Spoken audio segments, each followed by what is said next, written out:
வினோத வாய்ஸ் நேயர்களுக்கு வணக்கம். நான் உங்கள் கிருஷ்ணவேல்.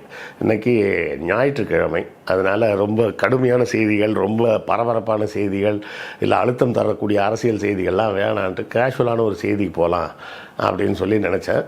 அப்போ தான் பார்த்தா அமெரிக்காவில் அங்கித் அப்படின்ற ஒரு நபர் போட்ட ஒரு வீடியோ வந்து வைரலாக இருக்குது. அவர் ஒரு இந்தியர், அவர் ஒரு அமெரிக்க பெண்மணியை திருமணம் செய்து கொண்டு இருக்கிறார். அது குறித்த செய்தி தான் இந்த காணொளி. நம்ம வீடியோவில் அடிக்கடி நம்ம வந்து அப்புறம் நண்பர்களே புத்தகம் வாங்குன்ற போடுறதெல்லாம் வந்து நிறைய பேர் கேலி பண்ணுறாங்க. கேலி கிண்டல்லாம் பற்றி நம்ம கவலைப்பட வேண்டிய அவசியம் இல்லை. எத்தனையோ காமெடி பண்ணுறவங்க சேனல்லலாம் என்ன பண்ணுறாங்க, என்ன சப்போர்ட் பண்ணணும்னு நினச்சிங்கன்னா நீங்கள் பணம் அனுப்புங்கன்னு கேட்குறாங்க. நம்ம என்ன பணம் அனுப்புங்கன்னு கேட்குறோமா? சேனல் நடத்த பணம் தேவைப்படும். அப்படி தேவைப்படக்கூடிய பணத்தை நீங்கள் புத்தகம் வாங்கினால் உங்களுக்கு புத்தகங்கள் வாங்கிய அந்த புத்தகங்களாகிய அறிவாயுதம் உங்கள் கைக்கு கிடைக்கும். அதன் மூலமாக எங்களுக்கு கிடைக்கக்கூடிய பணத்தை வைத்து நாங்கள் இந்த சேனலை நடத்த முடியும் அப்படின்னு தான் நம்ம சொல்கிறோம். ஸோ புத்தகம் வாங்குங்க அப்படின்னு நான் கேட்பதில் நான் கூச்சப்படவில்லை. அதை பார்ப்பதற்கு நீங்களும் சலிப்படைய வேண்டிய அவசியம் இல்லை. புத்தகம் வாங்க முடியாதவர்கள் லைக் போட்டாலும் சப்போர்ட்டு தான், ஷேர் பண்ணாலும் சப்போர்ட்டு தான், சப்ஸ்கிரைப் பண்ணாலும் சப்போர்ட்டு தான், ஏன் கமெண்ட் போட்டிங்கன்னா கூட சப்போர்ட்டு தான். ஸோ ஏதாவது ஒரு வகையில் உங்கள் ஆதரவை நம்ம சேனலுக்கு கொடுத்துக்கிட்டே இருங்க. அங்கித் இவர் யாருன்னா ஒரு வட இந்தியாவை சேர்ந்த நபர் தான். அவர் வந்து படிப்பதற்காக அமெரிக்கா போயிருக்கிறார். அங்கே போன இடத்துல கிளாண்டன்ஸ் அப்படின்ற ஒரு பெண்ணை சந்தித்து கொஞ்ச நாள் நல்லா பேசி பழகி இருக்கிறாங்க. அதன் பிறகு அந்த நட்பு வந்து காதலாக மாறி இப்போது அவங்க ரெண்டு பேரும் திருமணம் செய்து கொள்ளும் இடத்துக்கு வந்துட்டாங்க. இந்த திருமணத்திற்கு முன்பு அவர் வந்து ஒரு வீடியோ போட்டிருக்கிறார். எனக்கு ஏன் கிளாண்டன்ஸை ரொம்ப பிடிச்சிருக்கு தெரியுமா அப்படின்னு. அதே போலவே பதிலுக்கு இந்த கிளாண்டன்ஸும் ஒரு பதில் சொல்லியிருக்காங்க, எனக்கு ஏன் அங்கித்தை பிடிக்கும் அப்படின்னு. இவர் அங்கித் என்ன சொல்லியிருக்கிறார் அப்படின்னா, எனக்கு கிளாண்டன்ஸ் வந்து ஒரு டீச்சராக இருப்பது முதலில் பிடித்து இருந்தது. ஒருவேளை இவர் படித்த அதே கல்வி நிறுவனத்தில் தான் அவங்க டீச்சராக இருந்தாங்களான்றதை பற்றின விவரங்கள் அந்த செய்தியில் இல்லை. நான் அதையும் தேடி பார்த்தேன், அந்த விவரங்கள் இல்லை. அவங்க டீச்சராக இருக்காங்கன்னு போட்டிருந்தது. அவங்க டீச்சராக இருக்கிறதுனாலேயும் அந்த ஒரு டீச்சருக்கு உண்டான அன்பும் கனிவோடும் அவர் பேசுவது எனக்கு ரொம்ப பிடிச்சிருந்தது. அவங்கள்ட்ட பேச ஆரம்பிச்சதுக்கப்புறம் தான் எனக்கு அமெரிக்கா என்பது ஒரு அந்நிய நாடு, நம்ம ஒரு அந்நிய நாட்டில் வந்து இருக்கிறோம் அப்படின்ற ஃபீலே இல்லை. எனக்கு தாய்நாட்டில் இருக்கக்கூடிய ஒரு நெருக்கம் எனக்கு கிடைச்சிது அவங்கக்கிட்ட. அதே போலவே அவங்க பெற்றோர்களும் எனக்கு ரொம்ப பிடிச்சிருந்தது. அவங்க பெற்றோர்களும் நல்ல முறையில் பழகினாங்க, சொந்த குடும்பம் போல் என்னை ஏற்றுக்கொண்டார்கள், அதனால் எனக்கு பிடிச்சிருந்தது அப்படின்னு சொல்லியிருக்கிறாங்க. அதே போலவே அந்த பெண்மணி என்ன சொல்லியிருக்காங்க, இந்த அங்கித்தோட இன்னசென்ஸ் எனக்கு ரொம்ப பிடிச்சிருந்தது, அதனால தான் நான் அவரை விரும்ப ஆரம்பித்தேன் அப்படின்னு போட்டிருந்தாங்க. எனக்கு அதையெல்லாம் தாண்டி அந்த பதிவுகளுக்கு கீழே, அது வந்து கிட்டத்தட்ட போட்ட ஒரு 24 மணி நேரத்தில் 70,000 வியூஸ்க்கு மேலே போயிருக்குது. அப்படி ஒரு நல்ல ஒரு வைரல் வீடியோ தான். அப்போ அதுக்கு கீழே வந்த கமெண்ட்ஸ் வந்து இன்னும் அருமையாக இருந்தது. அந்த கமெண்ட்டுகள்லாம் எப்படி சொல்லப்பட்டிருந்தது அப்படின்னு பார்த்தீங்கன்னா, அவர் சொன்னது எனக்கு ரொம்ப பிடிச்சிருக்கு அப்படின்ற மாதிரி உள்ள விஷயங்கள்லாம் நிறைய பேர் போட்டிருந்துருக்காங்க. இன்னொருத்தர் வந்து என்ன போட்டிருந்தாருன்னா, இது ஒன்றும் பெரிய பிரச்சனை இல்லைங்க, நான் வந்து திருமணம் செய்தது வந்து ட்ரினிடாடை சேர்ந்த ஒரு இந்திய அம்மாவுக்கும் ஒரு அமெரிக்க அப்பாவுக்கும் பிறந்த ஒருத்தர் தான் நான் திருமணம் செஞ்சுருக்கேன், நான் ஒரு இந்தியன் அப்படின்னு ஒரு லேடி போட்டு சொல்லிகிட்டே என்ன சொல்லியிருக்காங்க, என் தம்பி வந்து ஒரு ஜமைக்காவை சேர்ந்த ஒரு பெண்ணை திருமணம் செய்திருக்கிறார், என்னுடைய மருமகள் வந்து ஒரு வியட்நாம்காரரை திருமணம் செஞ்சுருக்கிறார், இப்படி எங்கள் குடும்பமே வந்து ஒரு குளோபல் ஃபேமிலியாக இருக்கிறோம் அப்படின்னு போட்டிருந்தாங்க. அதுவும் அருமையாக இருந்தது. அதை தாண்டி இன்னொருத்தர் போட்டிருந்தது என்னென்னா, இந்தியாவில் திருமணங்கள் என்பது 2 குடும்பங்களுக்கான உறவு, ஒரு அசோசியேஷன். ஆனால் மற்ற அமெரிக்கா போன்ற நாடுகளில் 2 நபர்களின் அசோசியேஷன் அப்படின்னு சொல்லியிருந்தார். அதுதான் சரியான விஷயம். ஒரு திருமணம் என்பது 2 நபர்களின் அசோசியேஷன். இதை வந்து ஐயா சுபவி வந்து இப்போ கொஞ்ச நாளைக்கு முன்னாடி அமெரிக்கா கனடாலாம் போயிட்டு வந்திருந்தாங்க. அப்போது வந்து அவங்க ஒரு செய்தியை பதிவு பண்ணுறாங்க. என்ன செய்தினா, ஒரு குறிப்பிட்ட நபர் வந்து ஐயாவை தொடர்பு கொண்டு இந்த நாளில் நம்ம சந்திக்கணும், இந்த மாதிரி பேசணுங்க ஐயா அப்படின்னா, சரி வாங்க அப்படின்னு இருக்காங்க. மறுநாள் அவர் ஃபோன் பண்ணிட்டு அந்த சனிக்கிழமை வர முடியாதுங்க, ஞாயிற்றுக்கிழமை வரட்டுமா அப்படின்னு கேட்டிருக்காங்க.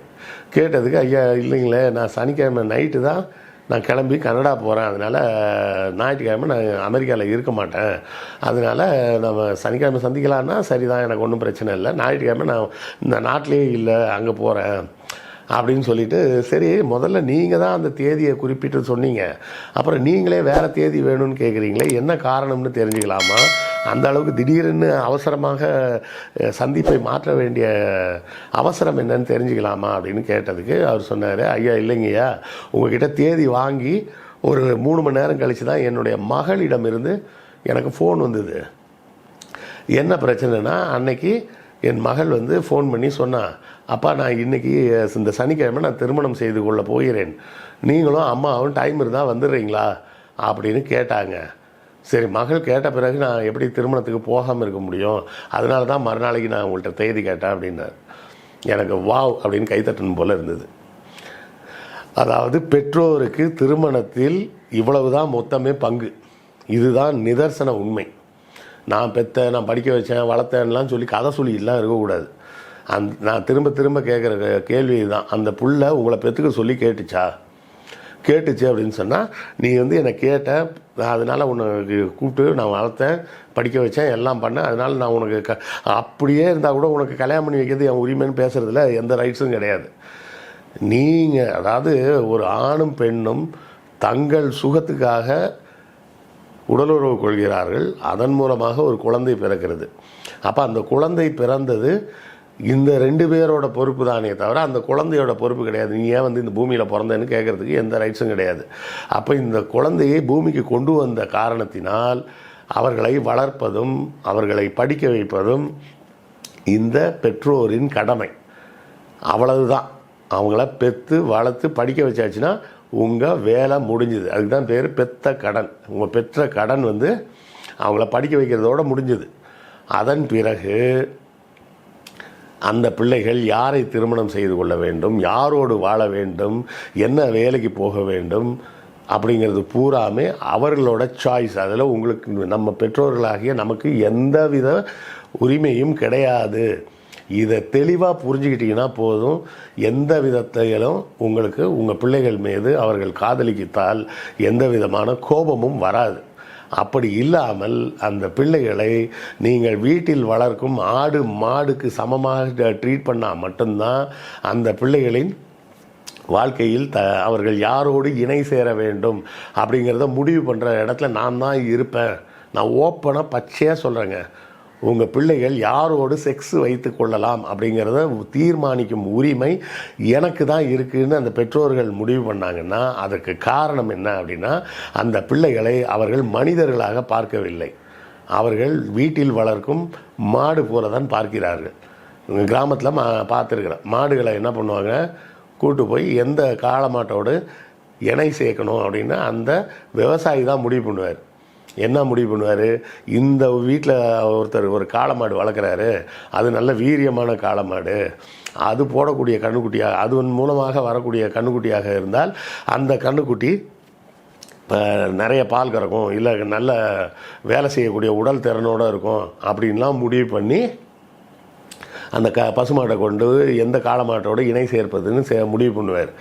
அது போல் நீங்கள் முடிவு பண்ணுவேன் நான் தான் முடிவு பண்ணுவேன் அப்படின்னு சொன்னீங்கன்னா உங்கள் பிள்ளைகளை நீங்கள் அந்த மாடை போல மாட்டுக்கு சமமாகத்தான் பார்க்கிறீர்கள் அப்படின்னு அர்த்தம். இல்லை சில சீமான் சொல்கிற மாதிரி தான், மாடுனா செல்வம், அந்த செல்வத்தை எங்கே கொண்டு போய் சேர்க்கணும்னு நான் தான் முடிவு பண்ணுவேன் அப்படின்னு சொன்னீங்கன்னா அப்போ நீங்களே ஒத்துக்குங்க. நீங்கள் வந்து சொல்லிடுங்க உங்கள் பிள்ளைங்கள்ட்ட, அரேஞ்சு மேரேஜ் பண்ணும்போது இந்த பிள்ளைகளுக்கு நீங்கள் கேட்டுக்குங்க, நீங்கள் வந்து புரிஞ்சுக்கிங்க, உங்கள் அப்பா அம்மா தான் உங்களை வந்து யார் கூட திருமணம்ன்றதை முடிவு பண்ணுவேன்னு சொல்கிறாங்கன்னா என்ன அர்த்தம், ஒரு விவசாயி தான் வளர்க்கும் மாட்டை எப்படி பார்க்கிறாரோ அதற்கு சமமாக உங்கள் பெற்றோர் உங்களை பார்க்கிறார்கள் என்று அர்த்தம்.